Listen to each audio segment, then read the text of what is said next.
असं स्वच्छ आणि सुंदर घर प्रत्येक स्त्रीचं स्वप्न असतं नाही, आणि माझं हे स्वप्न जगण्यासाठी जे आहे मी दररोज मेहनतही तितकीच करत असते.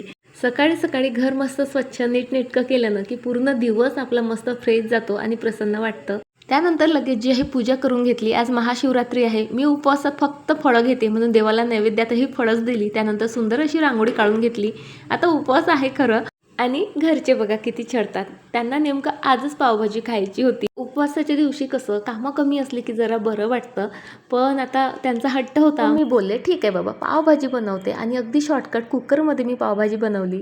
म्हणजे भरपूर कामं आणि भरपूर भांडे वाचलीत माझी, पण पाणीपुरी एक नंबर झाली होती बरं का. वरनं तडका दिला, त्यानंतर लगेच पाव वगैरे भाजून घेतलेत आणि सर्वांना जेवायला दिलं.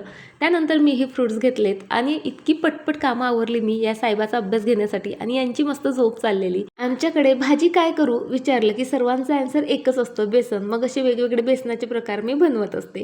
आता मी जरी ठरवलं होतं की मला फळांवर उपवास करायचा आहे, पण देवाला तसं ठेवता येणार नव्हतं, म्हणून देवासाठी मस्त साबुदाण्याची खीर केली. तर सांगू का, मला खायचीच नव्हती, पण भारताने पाकिस्तानला हरवलं. आता इतका आनंदाचा क्षण सेलिब्रेट तर झाला पाहिजे, म्हणून मीही खाल्ली.